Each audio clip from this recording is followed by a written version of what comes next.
Assalamualaikum teman-teman. Kembali lagi bersama saya Laili dalam channel It's Me Lail dalam segmen edukasi. Kali ini kita akan melihat overview dari hasil desain laboratorium IPA menggunakan aplikasi 5D Planner.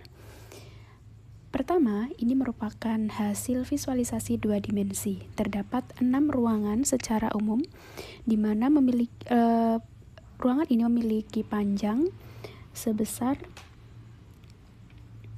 19 meter dan untuk lebarnya 13 meter dan tinggi bangunannya 3 meter. Terdapat 6 ruangan. Yang pertama ada ruang praktikum, kemudian ada ruang administrasi, lalu ada juga ruang persiapan yang sekaligus digunakan sebagai ruang penyimpanan, dan kemudian ada ruang gelap. Lalu di bagian belakang terdapat ruang pembuangan limbah sementara dan terdapat gudang penyimpanan alat-alat dan bahan yang tidak terpakai. Baik, sekarang kita move saja, kita switch ke tampilan 3 dimensi.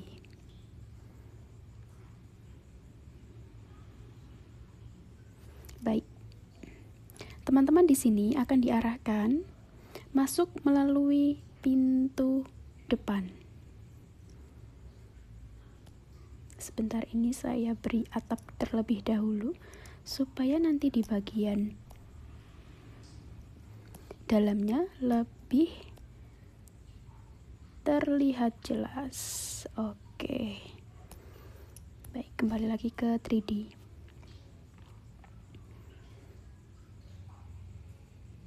Oke. Ya, ini adalah pintu depan dari ruangan laboratorium IPA. Mungkin dapat kita buka terlebih dahulu pintunya. Set, ya. Masuk. Ya, masuk. Oke. Ruang pertama yang akan ditemui adalah ruang praktikum, di mana pada ruangan ini akan dijumpai satu set meja demonstrasi yang dilengkapi dengan wastafel dan juga ada soket listrik di sini di bagian sampingnya, dan ada meja guru beserta kursinya, lalu ada papan tulis, kemudian ada air conditioner atau AC untuk menyesuaikan suhu ruang, dan di pojok kiri atas terdapat CCTV untuk memantau aktivitas siswa. Lalu mungkin teman-teman bisa melihat di sini kami memilih temboknya dengan warna ungu lilac yang memberikan kesan kalem dan kesan yang tenang ketika melakukan kegiatan praktikum di dalam ruang praktikum.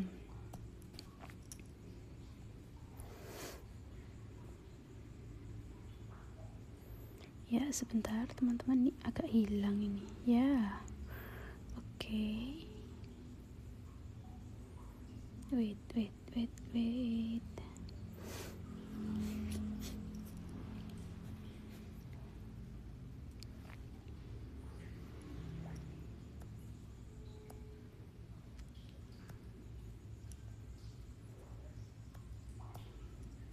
Oke.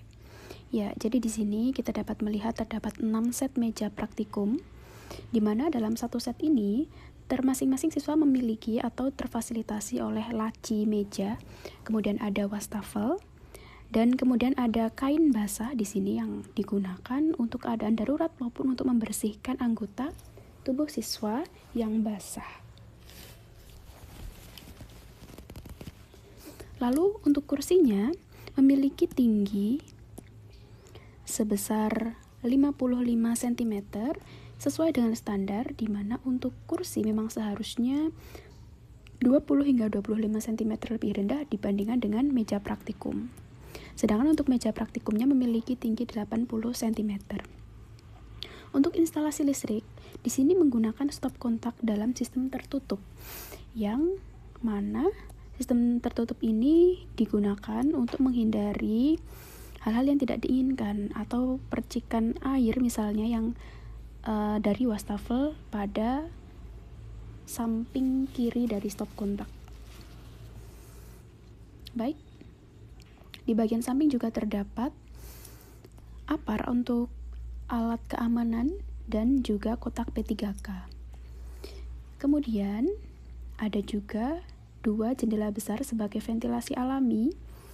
Kami juga menyediakan 3 laci penyimpanan siswa, di mana laci ini digunakan sebagai penyimpanan barang-barang siswa berupa tas maupun buku yang berasal dari luar ruang praktikum. Di bagian belakang juga difasilitasi dengan AC. Lalu untuk pembuangan sampah terfasilitasi 2 tempat sampah. Yang hijau ini untuk tempat sampah organik dan yang merah untuk sampah non-organik. Letak tempat sampah ini sendiri terletak di bagian belakang ruangan sehingga memudahkan evakuasi atau pembuangannya menuju keluar ruangan dan akan didistribusikan ke ruang pengolahan limbah. Baik. Ada APAR juga di sini sebagai keadaan darurat. Lalu terdapat tanda panah ini menunjukkan struktur organisasi laboratorium dan panah ke kanan menunjukkan tata tertib yang harus ada pada laboratorium. Ada 2 jendela besar juga sebagai ventilasi alami. Sekarang kita masuk ke ruang administrasi. Ya. Assalamualaikum. Ya. Pada ruang administrasi ini terdapat 1 set meja untuk laboran maupun teknisi yang digunakan untuk memproses administrasi. Kemudian terdapat 2 lemari administrasi yang digunakan untuk menyimpan berbagai berkas-berkas maupun dokumen yang seperti contoh untuk mencatat keluar masuk alat dan bahan, kemudian penggunaan laboratorium dan lain-lainnya. Ada juga ventilasi alami berupa jendela dan di sini terdapat jas praktikum beserta cermin. Oke, mari kita masuk ke ruang persiapan sekaligus ruang penyimpanan. Cekrek.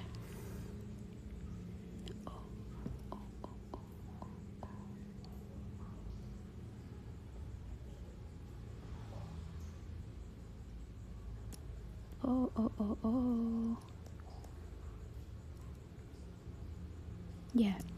Pada ruang persiapan dan penyimpanan ini terdapat 3 lemari alat kimia.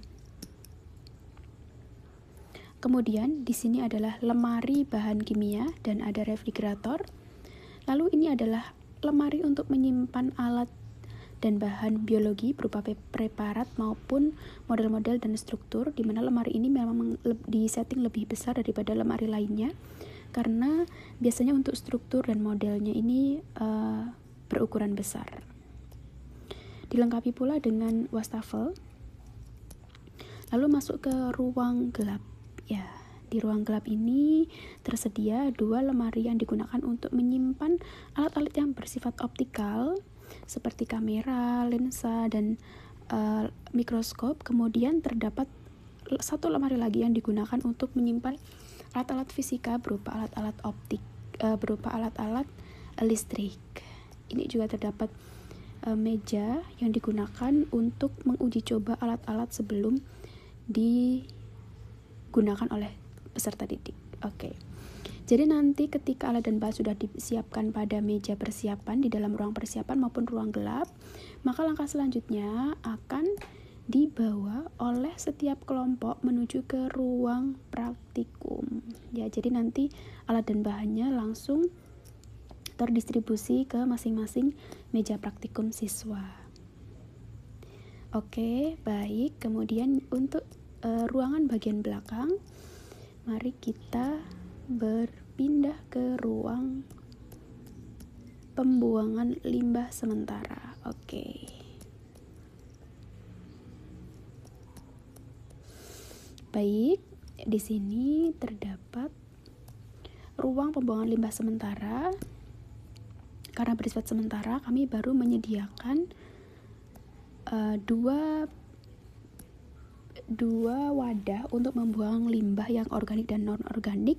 Namun tidak menutup kemungkinan juga di sini terjadi proses pemilihan limbah-limbah yang dapat di-recycle maupun limbah-limbah yang masih dapat digunakan untuk kebutuhan-kebutuhan yang lain. Kemudian pada ujung laboratorium terdapat gudang penyimpanan yang digunakan untuk menyimpan alat-alat yang sudah rusak maupun bahan-bahan yang sudah kadaluarsa dan tidak dapat digunakan kembali oleh guru maupun siswa dalam melaksanakan praktikum. Ini merupakan lemari-lemari yang tersusun rapi untuk menyimpan alat yang sudah rusak dan ataupun alat yang masih bisa digunakan untuk keperluan mata pelajaran yang lain. Kemudian ada juga ruang penyimpanan bahan-bahan yang terbuat dari besi. Baik. Ini merupakan sekian presentasi dari visualisasi desain lab 2 dimensi maupun 3 dimensi menggunakan aplikasi 5D Planner. Apabila teman-teman tertarik untuk mencari tahu bagaimana cara menginstal aplikasi 5D Planner ini dalam akses yang premium, teman-teman boleh komen di kolom komentar ya. Terima kasih. Assalamualaikum.